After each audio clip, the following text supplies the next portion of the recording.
On reçoit deux autres candidats au poste de vice-président aux affaires académiques de cycle supérieur. Donc, on reçoit Frank Passassi et Mme Léonie 5 mars. Bonjour à vous deux. Bonjour. Vous allez bien?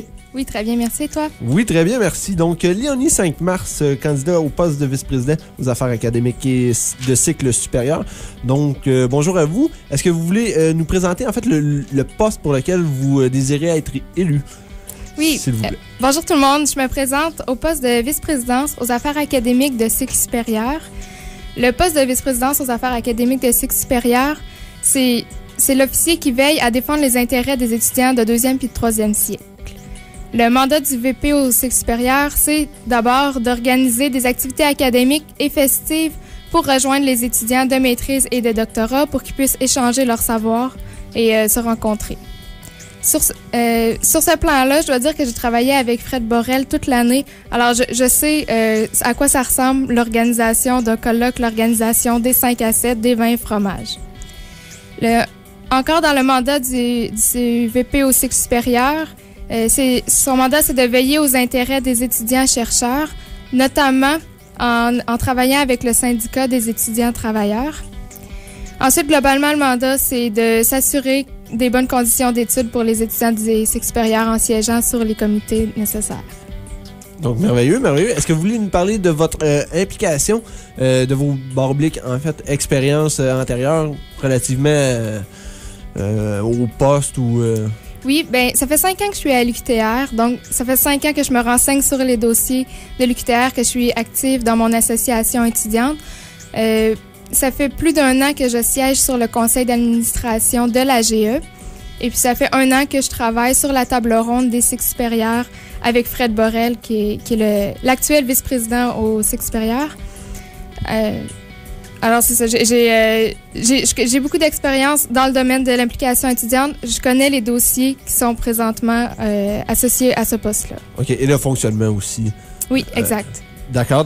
Et puis, quels sont vos objectifs, vos buts, si vous êtes élu? Mais mes objectifs, c'est d'abord et avant tout de poursuivre les activités qui ont été présentées dans les dernières années. Donc, c'est l'organisation, je veux organiser des après-midi conférences, des 5 à 7, des vins et fromages, et puis reconduire l'entente avec le service aux étudiants en ce qui est trait au fonds académique. OK. Merveilleux. En finissant, est-ce que vous avez quelque chose à rajouter? Ben... Non? Non, mais okay. Merci beaucoup de nous avoir invités. Ben, ça fait gentil. J'encourage tout le monde à aller voter aux élections, c'est super important. Oui, c'est super important d'aller voter. Donc, on reçoit votre opposant à l'instant, M. Frank Passassi. Bonjour à vous. Bonjour. Donc, ça va bien? Ben, vous allez voir, ça va bien, je vais bien. Donc, est-ce que vous voulez nous expliquer, pour vous, en fait, en quoi consiste le poste de vice-président aux affaires académiques de cycle supérieur, désolé? Ben, parfait, je vous remercie vraiment pour l'invitation. Ben, c'est sûr que le poste de vice-président aux affaires académiques au cycle supérieur, comme l'a su définir ma collègue, disons, il s'agirait vraiment de défendre le droit, disons, des étudiants, disons, de cycle supérieur, et surtout de les représenter valablement à travers, disons, en organisant, disons, des rapprochements, disons, du point de vue académique, des rapprochements du point de vue social et des rapprochements surtout, disons, en tout cas, et des rapprochements aussi du point de vue, disons, avec les étudiants également, disons, de premier cycle, en partageant vraiment une convergence absolue entre ces deux membres, disons, de la communauté estudiantine que nous représentons. Également, il s'agirait également aussi de les représenter valablement aussi, ou bien d'organiser aussi un rapprochement aussi, disons, aux côtés, disons, de l'administration et surtout des professeurs. Donc, voilà à peu près, disons, ce que moi j'entends par le poste, disons, du VP au cycle supérieur. OK. Et là, est-ce que vous voulez nous parler de votre expérience, de vos expériences antérieures relativement à un poste? C'est sûr que en matière d'expérience antérieure, c'est sûr que c'est cela qui conditionne vraiment aussi ma candidature à ce poste exact. Ben, pour être honnête avec vous, c'est que bon, ça fait plusieurs années quand même que je milite un peu dans le mouvement étudiant. Bon, entre autres, j'avais commencé en Europe. En Europe, où c'est là-bas j'ai fait ma première maîtrise, disons, bon, dans le système européen, on appelle ça le DEA. Donc en physique, et donc c'est là-bas que j'ai fait ma première maîtrise, et déjà à l'université d'Orsay, c'est une université qui est dans la région parisienne, et déjà dans cette université quand même j'étais assez très représenté, disons, au niveau, disons, des implications, surtout en ce qui concerne le cycle supérieur. Notamment j'étais président des étudiants de cette université, l'université d'Orsay, et ce qui représente également du point de vue de ici, disons, en venant au Canada, ça fait quand même bientôt 3 ans que je suis au Canada, et à Sherbrooke notamment, j'ai siégé plusieurs années au conseil d'administration. J'ai dit bien plusieurs années depuis le début. J'étais venu pendant plus de 2 ans. J'ai siégé au conseil d'administration du REMDUS, qui est honnêtement aussi le regroupement, disons, des étudiants de maîtrise et de doctorat, disons, de cycle. Donc ça veut dire que des étudiants de cycle supérieur, donc ça veut dire donc déjà que je connais à peu près, disons, le fonctionnement. Donc mon entrée, disons, au Canada, c'était vraiment pas à Sherbrooke. J'ai siégé longtemps également au conseil d'administration, disons, j'étais vice-président du conseil d'administration de la fondation de l'université de Sherbrooke. Donc je connais des grands dossiers. La fondation, en réalité, c'est la structure charnière qui permettrait vraiment de définir exactement comment est-ce quel financement attribué à chaque organisation, en ce qui concerne le REMDUS, en ce qui concerne, disons, les associations étudiantes, en ce qui concerne donc, au niveau de mon expérience, quand même, je savais déjà exactement quoi il était. J'étais président, entre autres, de la Fédération des étudiants africains pendant, disons, 1 an, l'année écoulée.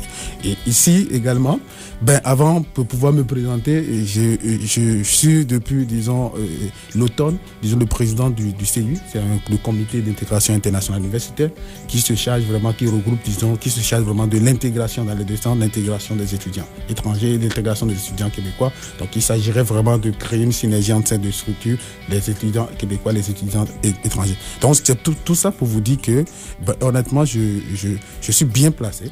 Je dis bien placé pour, déjà avec mon expérience personnelle, autant en Europe, autant, disons, à Sherbrooke, et autant que je vis ici, personnellement, avec mon expérience, je pense que je pourrais vraiment faire le cas. OK. Et puis, quels sont vos objectifs et vos buts si vous êtes élu?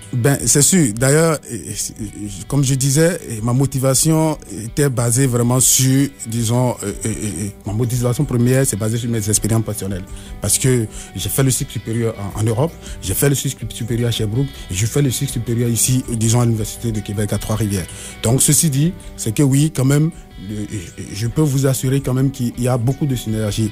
Moi, je pense que ce que je pourrais apporter, disons, de nouveau, déjà, même, c'est sûr que mon plan d'action, je l'ai défini en 3 sens. Il y a le plan communicationnel, le plan, disons, académique et le volet social. Le plan communicationnel, il s'agirait pour moi de travailler en sorte, disons, surtout sur le guide des cycles supérieurs, surtout sur favoriser la communication, parce que vous savez, hein, les étudiants de cycles supérieurs sont souvent dans leur laboratoire, donc ne s'intéressent pas vraiment à ce qui se passe, disons, à l'université, et il s'agirait pour eux d'aller chercher, disons, de définir un plan assez strict pour qu'ils puissent comprendre exactement, disons, ce qui se passe à l'université, comment aller chercher telle information en ce qui concerne les bourses, en ce qui concerne telle chose, parce que c'est vraiment important. Et je vais rebondir sur le plan volet académique, parce que vous savez, sans moyens de cycle supérieur, un étudiant ne peut pas travailler. Vous comprenez qu'un étudiant de cycle supérieur, à un certain âge, ne peut plus aller, disons, demander de l'argent à sa famille, ou du moins, à commencer par s'endetter, parce que c'est ça le problème fondamental aujourd'hui. Donc, pour nous, il s'agit vraiment de voir, de rechercher comment est-ce qu'on peut faire pour pouvoir aller chercher des informations surtout, pas des financements, mais des informations sur les financements, disons, pour que les étudiants aussi supérieurs de l'Université de Québec à Trois-Rivières, maîtrise, doctorat et les étudiants chercheurs puissent avoir accès vraiment à tout ça, pratiquement à toutes ces informations, histoire de pouvoir s'appliquer vraiment fondamentalement. Et le volet social, bien évidemment, je vous disais, mon background surtout, j'ai toujours aimé le volet social et l'essentiel c'est vraiment pour faire sortir ces étudiants de maîtrise et de doctorat sur des chercheurs de leur laboratoire de temps à autre pour qu'ils puissent quand même aussi s'épanouir comme les autres étudiants qui étaient. Donc voilà à peu près. Donc sur quoi vraiment je me base donc, pour pouvoir travailler. Voilà. Parfait, merci. Est-ce que vous vouliez rajouter quelque chose en finissant? Ou? C'est sûr que je vais rajouter quelque chose parce que, déjà, au niveau de ma candidature, je tiens à apporter une précision avec votre permission parce que ma candidature, je pense, est interprétée d'une manière ou d'une autre et je solliciterai vraiment les administrateurs. Ça, c'est vraiment ceux qui sont plus proches, disons, du bureau aujourd'hui de l'AGE et les administrateurs que, il y a des rumeurs qui me sont perçues pour dire que j'étais membre de la FEUC. FEUC, c'est la Fédération des étudiants du Québec. Et honnêtement, je saurais dire une chose, et que même j'aurais représenté la GEQTR au congrès des nés de la FEC.